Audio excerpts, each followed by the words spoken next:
Hello friends, welcome to our channel zero to पाई।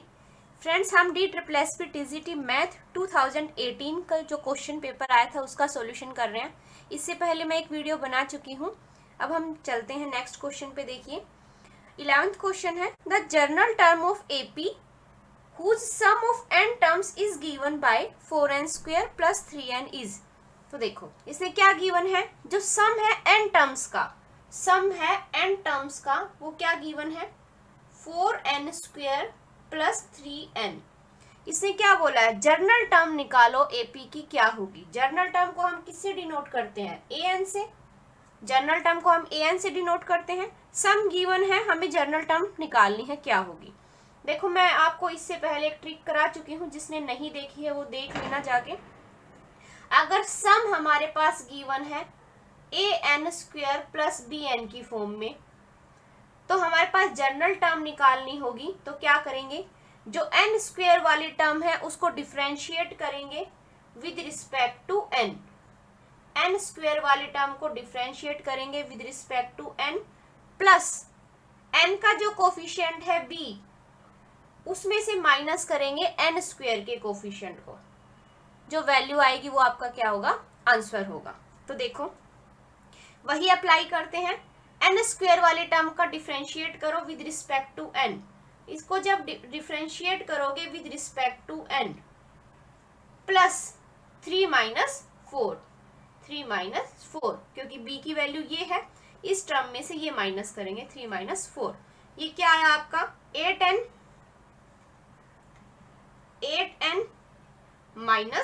1। ये क्या होगी आपकी nth टर्म। ऑप्शन 4 क्या होगा आपका करेक्ट ऑप्शन। ये ट्रिक है, जिसने नहीं देखी है वो सीरीज वो देख लेना ट्रिक्स की। अब चलते हैं नेक्स्ट पे।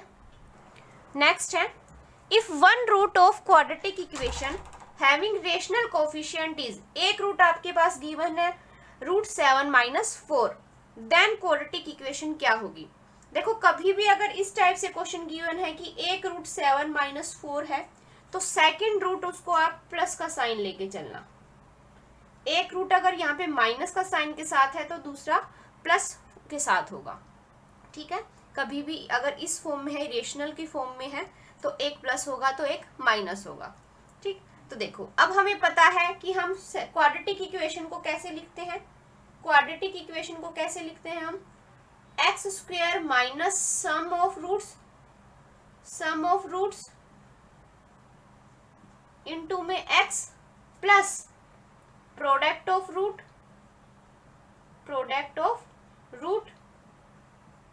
Is equal to 0। ऐसे ही लिखते हैं क्वाड्रेटिक इक्वेशन को। देखो रूट हमारे पास ये है, तो इनका सम करेंगे तो क्या आएगा, x² - इन दोनों का सम करो। देखो एक माइनस का एक प्लस का है, कैंसिल हो जाएगा, तो 2√7 आया, साथ में x, प्लस इन दोनों का प्रोडक्ट करो। प्रोडक्ट करोगे तो देखो क्या आएगा, इन दोनों का प्रोडक्ट करोगे तो क्या आएगा, a - b और a + b। तो क्या फॉर्मूला लग गया, a² - b² का लग गया। तो 7 -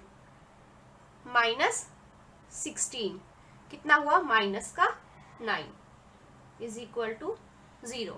तो ओपन करो, x² - 2√7x - 9 is equal to 0। ये क्या होगा आपका आंसर होगा, मतलब फर्स्ट ऑप्शन क्या होगा, करेक्ट ऑप्शन होगा, ठीक है। अब चलते हैं नेक्स्ट पे। नेक्स्ट क्वेश्चन है हमारे पास, if quadratic equation a² - b² x² + b² - c² into में x plus c² - a² is equal to 0 has equal root. क्या बोले इसने, इसके क्या है, इक्वल रूट्स हैं। Then the following which of the following is true. 4 option आपके पास गिवन है, पूछा है कौन सी जो कंडीशन है वो ट्रू है। तो देखो सबसे पहले तो आप देखो, अगर मैं x की वैल्यू 1 पुट करती हूं तो ये इसको सेटिस्फाई करता है। देखो अगर मैं x की वैल्यू 1 पुट करते हैं, हमने x की वैल्यू 1 पुट की, तो क्या बना आपके पास, a² - b² plus b² - c² plus c² - a² is equal to 0। 0 आ रहा है, देखो a² से ये स्क्वायर कैंसिल, ये b प्लस का, ये माइनस का, ये प्लस का, ये माइनस का, मतलब 0 इक्वल आ रहा है 0 के। मीन्स जो है इसका रूट x जो है 1 वो रूट होगा इस इक्वेशन का, x की जो वैल्यू 1 है वो रूट होगी इस इक्वेशन की। और इसने बोला इक्वल रूट है, इक्वल रूट है तो x की वैल्यू 1 और 1 यही पॉसिबल हो सकती है। अगर इक्वल रूट है तो x की वैल्यू क्या होगी, 1 और 1, दो रूट ये आएंगे आपके पास। इक्वल रूट बोले तो x की वैल्यू 1 और 1 होगी, दोनों रूट 1 1 आए। अब देखो, अगर कोई इक्वेशन है आपके पास ax प्लस by, नहीं, क्वाड्रेटिक इक्वेशन को आप कैसे लिखते हो, देखो ये देखो, आप क्वाड्रेटिक इक्वेशन को आप कैसे लिखते हो, x square plus sum of root into में x plus product of root is equal to 0, ऐसे ही लिखते हो। अगर मैं इसको ऐसे लिखती हूँ ax square plus bx plus c is equal to 0, तो सम जो होगा रूट का वो किसके इक्वल होगा, माइनस का b अपॉन a के, और जो प्रोडक्ट है वो किसके इक्वल होगा, c अपॉन a के, c अपॉन a के। ये सब चीजें आपको पता है पहले से, क्वाड्रेटिक इक्वेशन के बारे में नहीं पता है तो आप इनको याद रखना। प्रोडक्ट किसके इक्वल होगा, c अपॉन a के। तो देखो वही करते हैं, प्रोडक्ट ऑफ रूट 1 इंटू में 1 किसके इक्वल है, c की जगह पे क्या है यहाँ पे, c square minus a square, c square minus a square upon में a square minus b square, यही है प्रोडक्ट ऑफ रूट। अब क्या करते हैं, क्रॉस मल्टीप्लाई कर देते हैं। क्रॉस मल्टीप्लाई करने पे क्या आता है, देखिए क्रॉस मल्टीप्लाई करते हैं, क्रॉस मल्टीप्लाई करेंगे तो a square minus b square किसके इक्वल आया, c square minus a square के। इस वैल्यू को इधर ले जाते हैं, प्लस की हो जाएगी तो 2a स्क्वायर हुआ इज इक्वल टू में c square plus b square. ये कंडीशन क्या है, सेटिस्फाई होगी, मींस ऑप्शन कौन सा आपका करेक्ट है, ऑप्शन सेकंड क्या होगा आपका करेक्ट ऑप्शन। ठीक है, अब चलते हैं नेक्स्ट पे।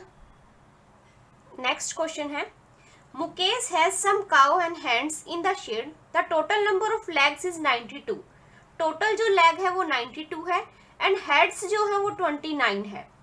Find the total number of cow in shed. देखो total number of heads given है, तो मतलब जितने भी हैं काउ हो प्लस हैंड्स हो, टोटल कितनी है वो, टोटल 29 है, जितने हेड होंगे उतने ही तो होंगी टोटल, टोटल कितनी है 29। हम लेट कर लेते हैं जो काउ है वो x है, गाय जो है हमारे पास वो x नंबर है, तो हैंड्स कितनी हो जाएंगी, हैंड्स कितनी होंगी, टोटल में से x माइनस कर देंगे, यही होंगी। जो टोटल है इन दोनों का सम करने पे 29 है, अगर मैंने काउ को x माना है तो हैंड्स कितनी होगी, 29 में से x माइनस करेंगे उतनी हमारे पास हैंड्स आ जाएगी। तो देखिए अब क्या करना है, टोटल नंबर ऑफ लेग्स है वो 92 है, तो according to question total number of legs, देखो हैंड्स की कितनी लेग होती है, 2 होती हैं, तो 2 इंटू में 29 माइनस एक्स, प्लस काउ की कितनी होती है, 4 लेग्स होती हैं, तो 4 इंटू में एक्स, टोटल किसके इक्वल गिवन है 92 के। अब इसको सोल्व कर देते हैं, आंसर आ जाएगा 58 minus 2x plus 4x is equal to 92, यहाँ से 2x इज इक्वल टू में 92 माइनस 58, तो 2x किसके इक्वल आया 4, और यहाँ से 34, x की वैल्यू क्या आई 34 अपॉन 2, x किसके इक्वल आया 17 के। मतलब जो काउ आई है आपकी, काउ कितने आई है 17, इसने पूछा क्या है, टोटल नंबर ऑफ काउ ही तो पूछा है, कितनी आई 17, तो ऑप्शन सेकंड क्या होगा आपका करेक्ट ऑप्शन होगा। अब चलते हैं नेक्स्ट पे। नेक्स्ट क्वेश्चन है, nature of roots of equation 4x square minus 2x minus 3 is क्या होगा। नेचर जो है रूट का उसके डिस्क्रिमिनेंट पे डिपेंड करता है, तो देखो इसका डिस्क्रिमिनेंट निकालते हैं, क्या होता है b स्क्वायर माइनस 4ac, ऐसे ही निकालते हैं। b की वैल्यू क्या है 2, a की वैल्यू क्या है 4, और ये किसकी वैल्यू है c की, सारी वैल्यू पता है पुट कर देते हैं। देखो b स्क्वायर 2 का स्क्वायर 4 माइनस 4 इंटू में a कितना है 4 और इंटू में माइनस का 3 कितना हुआ 4 प्लस 48 दैट इज 52। अभी आप नोटिस कर रहे हो 52 जो है not a perfect square, not a perfect square. अगर 52 परफेक्ट स्क्वायर नहीं है तो वो क्या होगा हमारे पास इरेशनल नंबर। क्या होगा इरेशनल नंबर, क्योंकि देखो ये क्या बनेगा आपका रूट 52 बनेगा ना, तो ये क्या है रूट की वैल्यू नहीं निकाल सकते हम, क्योंकि 52 जो है वो परफेक्ट स्क्वायर नहीं है तो वो क्या बन गया इरेशनल टर्म, इरेशनल नंबर। ठीक है, तो इरेशनल और अनइक्वल रूट्स आपके आएंगे।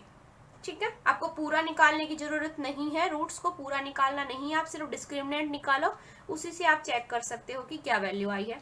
अगर डिस्क्रिमिनेंट की वैल्यू 0 आ जाती तब हम बोलते कि हमारे पास रूट क्या होंगे, रियल भी होंगे और इक्वल भी होंगे। ठीक है, अब चलते हैं नेक्स्ट पे।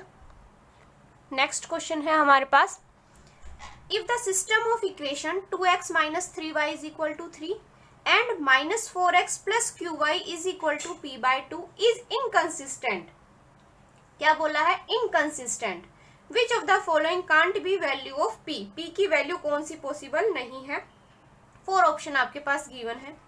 देखिए कभी भी दो इक्वेशन गिवन हो आपके पास और उसने बोला हो कि वो इनकंसिस्टेंट है, जो सिस्टम ऑफ इक्वेशन जो है वो इनकंसिस्टेंट है, तो इसका मतलब क्या होता है। देखो इनकंसिस्टेंट बोला है उसने, तो क्या होता है उसमें क्या अप्लाई करोगे कि जो डेल है वो तो इक्वल होगा आपका 0 के, ये नॉट इक्वल टू 0 और डेल्टा 2 भी नॉट इक्वल टू 0। इसका मतलब होता क्या है, देखो इसका मतलब है आपके पास कि आप डिटर्मिनेंट निकालते हो a1 b1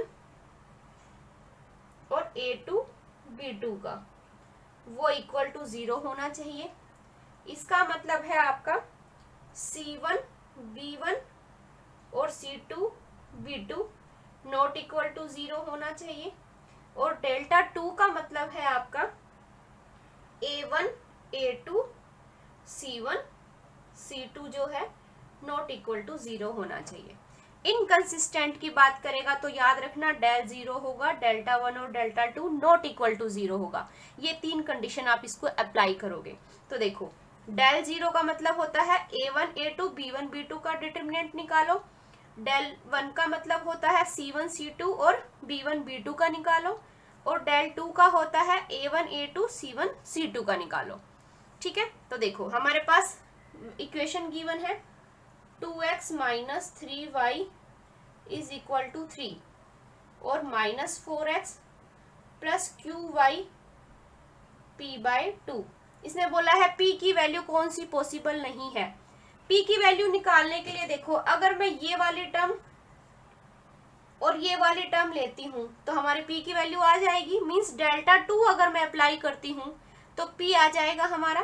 तो देखो डेल्टा 2 जो है नॉट इक्वल टू 0, मतलब क्या है इसका कि जो डिटर्मिनेंट है वो 2 और माइनस 4 का, 3 और p/2 का, वो कभी भी 0 के इक्वल नहीं होगा।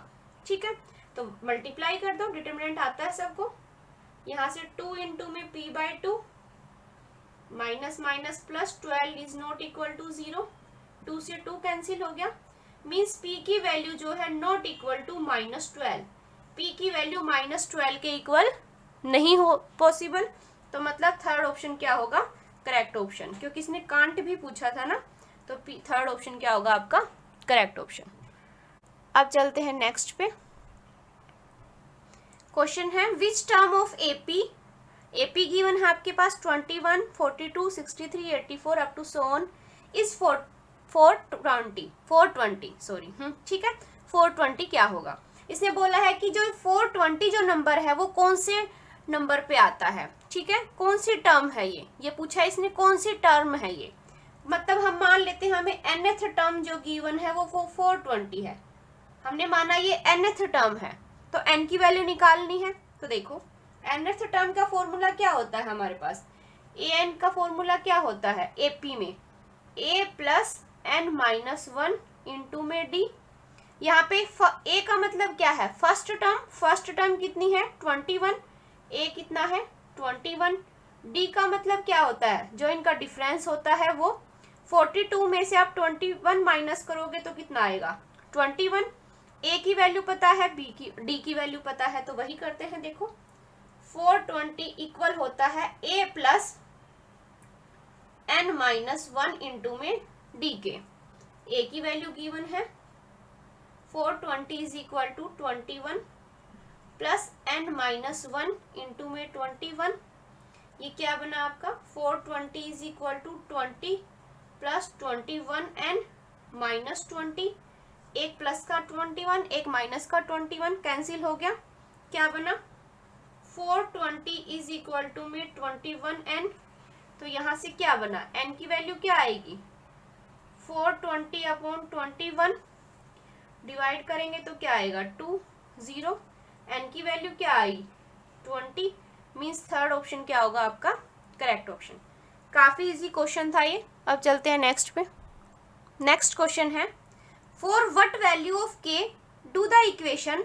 ये दो इक्वेशन गिवन है, उसने बोला किस वैल्यू के लिए इनफाइनाइट सॉल्यूशन होगा, के की किस वैल्यू के लिए इनफाइनाइट सॉल्यूशन होगा इनका। 4 ऑप्शन गिवन है कि 3 होगा, 4 होगा, 2 होगा या 1 होगा। तो देखो फ्रेंड्स, अगर दो इक्वेशन गिवन है और उसने पूछा है कि इनका इनफाइनाइट सॉल्यूशन होगा, तो हमारे पास क्या कंडीशन होगी। अगर इनफाइनाइट सॉल्यूशन होगा तो a1 अपॉन a2 इक्वल होगा b1 अपॉन b2 के और इक्वल होगा c1 अपॉन c2 के। ये है आपकी कंडीशन। देखो, अगर आपको इसके ऊपर स्पेशल वीडियो चाहिए है कि कब इनफाइनाइट सॉल्यूशन होगा, कब नो सॉल्यूशन होगा, तो आप मुझे कमेंट बॉक्स में कमेंट करके बता सकते हैं। मैं उसके लिए आपकी एक वीडियो बना दूंगी ताकि आप कंफ्यूज ना हो कि कब इनफाइनाइट सॉल्यूशन होगा, कब नो सॉल्यूशन होगा, कब यूनिक सॉल्यूशन होगा। ठीक है, तो अभी के लिए देखते हैं।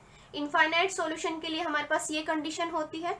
देखो यहाँ पे x का कोफिशिएंट क्या है, ये मतलब 3k माइनस 1 जो है अपॉन में 15 इक्वल होना चाहिए 4/20 के, और जो कि इक्वल होना चाहिए 24 अपॉन 8k प्लस 3k। यही बोलती है ये कंडीशन। तो देखो, कोई भी दो टर्म्स उठा लेते हैं, चाहे इन दोनों को ले लीजिए आप, चाहे इन दोनों को ले लीजिए, जो आपको ठीक लगे। ठीक है, अगर हम इन दोनों टर्म्स को लेते हैं तो देखो क्या बना आपका 3 5 जा और 4 5 जा। ठीक है, और यहाँ से 5 से 5 कैंसिल हो गया, तो क्या बची k माइनस 1 की वैल्यू क्या आई 1, तो k की वैल्यू क्या आ गई 1 प्लस 1, दैट इज k की वैल्यू क्या आ गई 2। तो ऑप्शन थर्ड क्या होगा आपका करेक्ट ऑप्शन। ठीक है, अब चलते हैं नेक्स्ट पे। देखिए, sum of first 51 terms of AP. ठीक है, निकालना है हमें क्या होगा, sum of 51 terms of AP निकालना है। अगर सेकेंड टर्म है वो 2 के इक्वल है एंड फोर्थ जो टर्म है वो 8 के इक्वल है। ठीक है, देखो एपी की जो nth टर्म है वो किसके इक्वल होती है a plus n minus 1 into में d। इसे सेकेंड टर्म की बोली बात है, तो a की n की जगह पे 2 पुट करेंगे, तो a प्लस 2 माइनस 1 इंटू में d। a प्लस d की वैल्यू किसके इक्वल गिवन है 2 के। ठीक है, ऐसे ही फोर्थ टर्म बोला है उसने, a4 निकालेंगे तो क्या आएगा a plus 3d is equal to में 8। ये आपकी आ गई सेकेंड इक्वेशन। अब इन दोनों को सोल्व करके हम निकाल सकते हैं a की वैल्यू और d की value.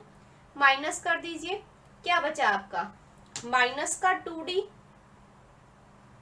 Is equal to minus का 6, माइनस से माइनस कैंसिल, d की वैल्यू क्या आएगी 6/2 दैट इज 3। d की वैल्यू क्या आ गई आपके पास 3। d की वैल्यू 3 है तो a की वैल्यू क्या होगी, यहां से देखो a प्लस d आपके पास है 2 के इक्वल, d की वैल्यू 3 है, तो a की वैल्यू क्या आ गई आपके पास माइनस का 1। a आ गया और d आ गया। ठीक है, हमें 51th जो टर्म है वो निकालना है, सम ऑफ 51 टर्म्स निकालना है। क्या होगा, सम निकालते हैं। अगर सम ऑफ n टर्म्स की बात करती हूँ, फॉर्मूला होता है n/2 2a इंटू प्लस में n-1 इंटू में d। ठीक है, n की जगह पे क्या बोल रहा है 51, तो मतलब सम ऑफ 51 टर्म्स 51/2, 2 इंटू में a की जगह पे क्या है माइनस का 1, तो ये माइनस का 2 प्लस n-1 51-1 इंटू में d की जगह पे 3। अब इसको सोल्व कर देते हैं।